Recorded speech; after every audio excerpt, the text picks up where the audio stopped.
بسم اللہ الرحمن الرحیم۔ السلام علیکم دوستو، ادھر جب ابن زیاد کو معلوم ہوا کہ تمام اہل کوفہ مسلم کا ساتھ چھوڑ چکے ہیں اور اب کوئی ان کے ساتھ نہیں رہا، تو اس نے اعلان کیا کہ جس نے مسلم کو اپنے گھر میں پناہ دی اس کے لیے امان نہیں، اور جو ان کو گرفتار کر کے لائے یا گرفتار کرائے اسے انعام دیا جائے گا۔ اس اعلان کے بعد اس نے رئیس الشرط حسین بن نمیر کو حکم دیا کہ شہر کی ناکہ بندی کر کے گلی کوچوں میں آدمی مقرر کر دو اور گھر گھر کی تلاشی لو، اور خبردار یہ شخص مسلم کسی راستے اور کسی طریقے سے بھی جانے نہ پائے۔ اگر یہ شخص کسی طرح نکل گیا اور تم اس کو گرفتار کر کے میرے پاس نہ لائے تو تمہاری بھی خیر نہیں۔ ادھر کچھ دیر کے بعد اس عورت کا وہ لڑکا جس کی وہ منتظر تھی وہ آ گیا۔ جب اس نے اپنی ماں کو بار بار اس کمرے میں آتے جاتے دیکھا تو سبب پوچھا۔ بڑھیا نے پہلے تو چھپایا، لیکن جب بیٹے نے بہت زیادہ اصرار کیا تو رازداری کا عہد و پیمان لے کر بتا دیا۔ یہ لڑکا شرابی اور آوارہ قسم کا تھا۔ ابن زیاد کے اس اعلان پر وہ ظالم لڑکا دل ہی دل میں خوش ہو رہا تھا، اور حصول انعام کا لالچ اس کے دل میں ایسا پیدا ہوا کہ رات کاٹنی مشکل ہو گئی۔ صبح ہوتے ہی وہ گھر سے نکلا اور جا کر عبد الرحمن بن محمد بن اشعث کے پاس گیا۔ ابن اشعث ابن زیاد کے پاس قصر عمارت میں تھا۔ عبد الرحمن نے اپنے باپ ابن اشعث کو ایک طرف بلا کر سب بات بتا دی، اور ابن اشعث نے ابن زیاد کو بتا دیا۔ اس طرح ابن زیاد کو حضرت مسلم کا پتہ چل گیا۔ ابن زیاد نے اسی وقت ابن اشعث سے کہا کہ ابھی جاؤ اور مسلم کو گرفتار کر کے میرے پاس لاؤ، اور عمر بن عبید اللہ بن عباس سلمی کو بنو قیس کے 70 یا 80 آدمی دے کر اس کے ہمراہ کر دیا۔ انہوں نے اس بڑھیا کے مکان پر پہنچ کر احاطہ کر لیا، اور آپ کو گرفتار کرنے کے لیے چند آدمی تلواریں لے کر اندر داخل ہوئے۔ آپ نے ان کا مقابلہ کیا اور ان کو باہر نکال دیا۔ انہوں نے پھر اندر گھس کر سخت حملہ کیا۔ آپ نے نہایت شجاعت و بہادری کے ساتھ ان سب کا مقابلہ کیا اور ان کو پھر نکال باہر کیا۔ اسی طرح آپ ان سب کا ڈٹ کر مقابلہ کر رہے تھے، یہاں تک کہ ان کے بہت سے آدمی زخمی ہو گئے۔ اتنے میں بکیر بن حمران احمری نے آپ کے چہرے پر ایسا وار کیا کہ اوپر اور نیچے کا ہونٹ کٹ گیا اور سامنے کے 2 دانت ٹوٹ گئے۔ حضرت مسلم نے اس کے سر پر تلوار ماری جس سے اس کا سر پھٹ گیا۔ دوسرا وار اس کے کندھے پر ایسا کیا کہ آپ کی تلوار اس کے سینے تک اتر گئی۔ جب ان لوگوں نے آپ کی شجاعت و بہادری کا عالم دیکھا تو آپ کی تلواریں خون خوار اور ضرب حیدری سے بچنے کے لیے کچھ تو باہر بھاگ گئے، اور کچھ مکان کی چھت پر چڑھ کر اور اوپر سے آپ پر سنگ باری کرنے اور لکڑیاں جلا جلا کر پھینکنے لگے۔ جب آپ نے ان کی یہ بزدلانہ طرز لڑائی دیکھی تو تلوار لیے ہوئے مکان سے باہر گلی میں آ گئے اور ان لوگوں سے لڑنے لگے جو باہر تھے۔ محمد بن اشعث نے جب آپ کی شجاعت اور اپنے ساتھیوں کی بزدلی و کمزوری دیکھی تو پرفریب چال چلی اور آگے بڑھ کر کہنے لگا کہ اکیلے کب تک مقابلہ کرو گے؟ خواہ مخواہ اپنے آپ کو ہلاکت میں نہ ڈالو۔ سنو، آپ کے لیے امان ہے۔ ہم لوگ آپ کے ساتھ لڑنے کے لیے نہیں آئے، اور نہ یہ چاہتے ہیں کہ آپس میں تلوار چلے۔ مقصد صرف یہ ہے کہ آپ ابن زیاد کے پاس تشریف لے چلیں تاکہ گفتگو کے ذریعے معاملہ طے ہو جائے، مگر آپ برابر آگے بڑھتے رہے۔ ابن اشعث نے یقین دلایا کہ آپ کے ساتھ نہ کوئی جھوٹ بولے گا، نہ دھوکہ و فریب کرے گا، نہ کوئی آپ کو مارے گا اور نہ قتل کرے گا۔ یہ سب آپ کی برادری کے لوگ ہیں۔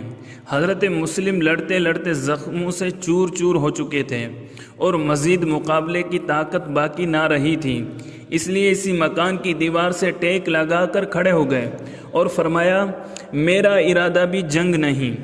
جب میرے ساتھ 40,000 تھے اور ہم نے دارالعمارت کا محاصرہ کیا ہوا تھا، اس وقت بھی میں نے جنگ نہیں کی، اور اسی انتظار میں رہا کہ گفتگو کے ذریعے مصالحت کی کوئی شکل پیدا ہو جائے اور خون ریزی نہ ہو۔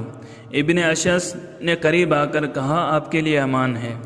فرمایا، میرے لیے امان ہے؟ ابن اشعث اور سب نے کہا، آپ کے لیے امان ہے، لیکن عمر بن عبید اللہ سلمی نے اس سے اتفاق نہ کیا۔ غرض اسی حالت میں آپ کو ایک خچر پر سوار کیا گیا اور تلوار آپ سے چھین لی گئی۔ تلوار چھن جانے سے آپ کو اپنی زندگی سے مایوسی ہو گئی۔ آنکھوں میں آنسو بھر لائے اور فرمایا یہ پہلا دھوکہ ہے۔ ابن اشعث نے پھر اطمینان دلایا کہ آپ کے لیے امان ہے، آپ کو کوئی خطرہ پیش نہیں آئے گا۔ آپ نے فرمایا اب امان کہاں، اب تو صرف امید ہی امید ہے۔ تم نے میری تلوار چھین لی، اب میں بے دست و پا ہوں۔ یہ کہہ کر آپ رونے لگے اور انا للہ و انا الیہ راجعون پڑھا۔ عمر بن عبید اللہ نے رونے پر طعنہ کرتے ہوئے کہا روتے کیوں ہو؟ جو شخص مدعی حکومت و خلافت ہو کر مخالفین سے ٹکر لے، اس کو مصائب سے گھبرا کر رونا نہیں چاہیے۔ آپ نے فرمایا میں اپنے لیے نہیں روتا بلکہ اپنے اہل و عیال اور حسین اور آل حسین کے لیے روتا ہوں جو تمہارے بلانے پر یہاں آ رہے ہیں۔ یہ خیال مجھے رلا رہا ہے کہ ان پر کیا کیا مصیبتیں آئیں گی۔ آپ نے محمد بن اشعث سے کہا میں دیکھتا ہوں کہ تھوڑی دیر کے بعد تم اپنی دی ہوئی امان کو پورا کرنے میں عاجز ہو جاؤ گے۔ بہرحال ہمارے ساتھ اتنا سلوک تو کر دو کہ کسی طرح حضرت امام حسین امام علی مقام کے پاس میرے یہ حالات اور پیغام بھیج دو کہ محبان اہل کوفہ نے میرے ساتھ غداری و دھوکہ کیا ہے، اور یہ وہی اہل کوفہ ہیں جن سے چھٹکارا حاصل کرنے کے لیے آپ کے والد ماجد موت یا قتل کی آرزو کرتے تھے۔ یہ جھوٹے ہیں، ان کے پاس ہرگز نہ آئیں بلکہ اپنے اہل بیت کے ساتھ واپس چلے جائیں۔ ابن اشعث نے کہا خدا کی قسم میں ضرور ایسا کروں گا۔ چنانچہ اس نے یہ وعدہ پورا کیا۔ ابن اشعث نے حضرت مسلم کو لیے ہوئے قصر عمارت کے پاس پہنچے، آپ کو دروازے کے پاس چھوڑ کر خود اندر گیا اور ابن زیاد سے سارا حال بیان کیا اور کہا کہ میں نے ان کو امان دی ہے۔ ابن زیاد نے کہا تم امان دینے والے کون ہو؟ میں نے تمہیں صرف گرفتار کرنے کے لیے بھیجا تھا، امان دینے کے لیے نہیں۔ ابن اشعث دم بخود ہو گیا۔ حضرت مسلم بہت پیاسے تھے۔ آپ نے قصر عمارت کے دروازے پر ٹھنڈے پانی کا ایک گھڑا دیکھ کر فرمایا مجھے اس میں سے پانی پلا دو۔ مسلم ابن عمر باہلی نے کہا دیکھتے ہو کیسا ٹھنڈا پانی ہے، مگر خدا کی قسم تمہیں اس میں سے ایک بوند بھی نہ دیں گے۔ اب تو تمہاری قسمت میں جہنم کا کھولتا ہوا پانی ہی ہے۔ آپ نے فرمایا تو کون ہے؟ اس نے کہا میں وہ ہوں جس نے حق کو پہچانا جبکہ تم نے اسے ترک کر دیا۔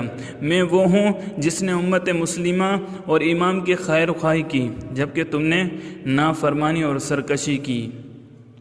میں مسلم بن عمر باہلی ہوں۔ آپ نے فرمایا خدا کرے تیری ماں تجھے روئے، تو کیسا ظالم اور سنگ دل ہے۔ اے باہلہ کے بچے، تو مجھ سے زیادہ نار جہیم اور مائے حمیم کا مستحق ہے۔ عمارہ بن عقبہ کو آپ کی حالت پر ترس آیا۔ اس نے اپنے غلام کو بھیجا، وہ ٹھنڈے پانی کی ایک مٹکی اور کٹورا لایا۔ کٹورا بھر کر آپ کو دیا۔ جو ہی آپ نے اس کو منہ لگایا، اس میں آپ کے منہ سے خون گرا اور وہ سارا پانی خون ہو گیا۔ غلام نے دوسری مرتبہ کٹورا بھر کر دیا، وہ بھی خون سے بھر گیا۔ تیسری مرتبہ پھر دیا۔ جب پینے لگے تو سامنے کے دو دانت مبارک جو منہ میں اٹکے ہوئے تھے وہ کٹورے میں آ گرے۔ آپ نے فرمایا الحمدللہ میرے مقدر میں اب دنیا کا پانی نہیں ہے۔ اس کے بعد آپ کو اسی تشنہ لبی کی حالت میں جبکہ آپ کا منہ اور کپڑے خون میں لت پت تھے ابن زیاد کے پاس لے گئے۔ آپ نے قاعدے کے مطابق اس کو سلام نہ کیا۔ ایک سپاہی بولا کیا تم امیر کو سلام نہیں کرتے؟ فرمایا اگر امیر مجھے قتل کرنا چاہتا ہے تو پھر اس پر میرا سلام نہیں، اور اگر قتل کا ارادہ نہیں تو پھر اس پر بہت سے سلام ہوں گے۔ ابن زیاد نے کہا بلا شبہ میں تمہیں ضرور قتل کروں گا۔ فرمایا واقعی؟ ابن زیاد نے کہا ہاں۔ فرمایا اچھا پھر مجھے اتنی مہلت دو کہ میں اپنی قوم کے کسی شخص کو کچھ وصیتیں کر لوں۔ کہا ہاں کر لو۔ آپ نے عمر بن سعد سے فرمایا میرے تمہارے درمیان قرابت ہے، اس لیے میں تم سے تخلیہ میں کچھ کہنا چاہتا ہوں۔ ابن سعد نے انکار کر دیا۔ ابن زیاد نے ابن سعد سے کہا تمہیں اپنے ابن عم کی بات سننے سے انکار نہیں کرنا چاہیے۔ ابن سعد اٹھ کر آپ کے ساتھ ایک طرف چلا گیا۔ آپ نے فرمایا میں نے کوفہ میں فلاں شخص سے 700 درہم قرض لے کر اپنی ضرورتوں میں صرف کیے ہیں، وہ قرض ادا کر دینا اور میرے قتل ہونے کے بعد میری لاش کو دفن کر دینا اور حضرت حسین کے پاس کسی شخص کو بھیج دینا جو ان کو راستے سے واپس کر دے۔ ابن سعد نے ابن زیاد سے ان وصیتوں کے بارے میں پوچھا۔ ابن زیاد نے کہا جو وصیت قرض سے متعلق ہے اس میں تمہیں اختیار ہے، جیسا چاہو کرو۔ حسین کے متعلق یہ ہے کہ اگر وہ یہاں نہیں آئیں گے تو ہم بھی ان کا پیچھا نہیں کریں گے، اور اگر وہ یہاں آئے تو پھر ہم بھی انہیں نہیں چھوڑیں گے۔ اس کے بعد ابن زیاد نے حضرت مسلم سے کہا لوگ آپس میں متحد اور متفق تھے، تم نے آ کر ان میں تفرقہ اور اختلاف پیدا کر دیا اور ان کو ہماری مخالفت پر برانگیختہ کیا۔ آپ نے فرمایا ایسا ہرگز نہیں، میں اس لیے نہیں آیا بلکہ یہاں کے باشندے یہ کہتے ہیں کہ تمہارے باپ نے ان کے بزرگوں اور صالحین لوگوں کو قتل کیا اور خون ریزی کی اور ان پر کیسر و کسریٰ کی طرح حکومت کی، اس لیے ان لوگوں نے ہمیں بلایا اور ہم یہاں آئے کہ لوگوں سے عدل و انصاف کریں اور کتاب اللہ اور سنت رسول صلی اللہ علیہ وسلم پر عمل کرنے کی دعوت دیں۔ ابن زیاد یہ سن کر غضبناک ہو گیا۔ اس نے کہا او فاسق، تو اور یہ دعویٰ جس زمانے میں تو مدینے میں شراب پیا کرتا تھا اس وقت تو تجھے خیال نہ آیا تھا کہ لوگوں میں عدل و انصاف کرنے آئے۔ آپ نے فرمایا کہ کیا میں شراب پیتا تھا؟ خدا کی قسم خدا تعالیٰ خوب جانتا ہے اور خود تجھے بھی یقین ہے کہ تو جھوٹ بول رہا ہے اور ناپاک تہمت لگا رہا ہے۔ میں ہرگز ایسا نہیں ہوں۔ شراب نوشی کرنے والا اور شرابی کہلانے والا وہ شخص ہے جس نے بے گناہ مسلمانوں کا خون بہایا، محض ذاتی عداوت اور غیظ و غصے سے ان کو قتل کرتا ہے جن کا قتل اللہ نے حرام فرمایا ہے، اور اس ظلم و ستم کو اس نے لہو و لعب سمجھ رکھا ہے۔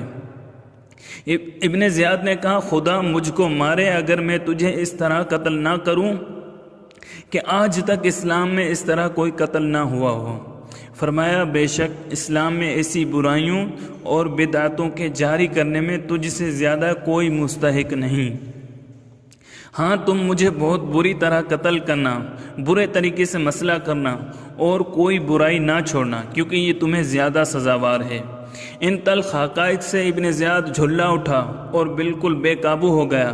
ظالم نے آپ کو اور آپ کے والد ماجد حضرت عقیل کو اور حضرت علی رضی اللہ تعالیٰ عنہ اور حضرت امام حسین کو گالیاں دینا شروع کر دیں۔ آپ خاموش رہے اور پھر اس سے کوئی کلام نہ کیا۔ اس کے بعد ابن زیاد نے جلادوں کو حکم دیا کہ اس کو محل کی چھت پر لے جا کر قتل کر دو اور سر اور دھڑ اس طرح نیچے پھینکو کہ ہڈیاں چکنا چور ہو جائیں۔ آپ نے ابن اشعث سے کہا اگر تو نے امان نہ دی ہوتی تو میں اس طرح اس کے قبضے میں نہ آتا۔ اب تو میرے واسطے اپنی تلوار اٹھا اور بری ذمہ ہو، مگر وہ خاموش ہو گیا۔ جلاد آپ کو بالائے قصر لے گئے۔ آپ اس وقت تسبیح و تکبیر اور درود و سلام پڑھ رہے تھے اور ساتھ ساتھ یہ کہہ رہے تھے اے اللہ ہمارے اور ان لوگوں کے درمیان تو ہی فیصلہ فرمانے والا ہے جنہوں نے ہم سے جھوٹ بولا اور ہمیں دھوکہ دیا اور ہمارا ساتھ چھوڑ کر ذلیل کیا اور پھر ہمیں قتل کیا۔ آپ نے اپنا رخ انور مکہ مکرمہ کی طرف کیا۔ جلاد نے پے در پہ وار کر کے آپ کو شہید کر دیا۔ انا للہ و انا الیہ راجعون، اور آپ کا سر اور دھڑ مبارک نیچے پھینک دیا۔ حضرت مسلم کی شہادت کے بعد ابن اشعث نے حضرت ہانی کے بارے میں ابن زیاد سے کہا آپ جانتے ہیں کہ ہانی کا مرتبہ اس شہر میں اور اس کی قوم میں کیا ہے، اور اس کی قوم جانتی ہے کہ میں اور میرے دو ساتھی اس کو تمہارے پاس لائے تھے۔ میں تمہیں خدا کا واسطہ دیتا ہوں کہ میری خاطر اس کو بخش دو، ورنہ اس کی قوم کی عداوت و انتقام کا مجھے خوف ہے۔ ابن زیاد نے پہلے تو معاف کر دینے کا وعدہ کیا، لیکن مسلم کا خیال کرتے ہی اس کا ارادہ بدل گیا اور اس نے ہانی کی گردن مارنے کا حکم بھی دے دیا۔ چنانچہ اس کے ترکی غلام نے حضرت ہانی کو بھی شہید کر دیا۔ ابن زیاد نے حضرت مسلم اور ہانی کے سروں کو یزید کے پاس بھیج دیا اور سب حالات سے مطلع کر دیا۔ حضرت مسلم کی شہادت ذی الحجہ 60 سن ہجری کو ہوئی۔ دوستو، اگر آپ کو ہماری یہ ویڈیو پسند آئی ہے تو لائک کیجئے، کمنٹ کیجئے، اپنے دوستوں کے ساتھ شیئر کیجئے، اور آپ نے ابھی تک ہمارے چینل کو سبسکرائب نہیں کیا تو چینل کو سبسکرائب کر لیجئے تاکہ ہماری ہر نئی آنے والی ویڈیو آپ تک بآسانی پہنچ سکے۔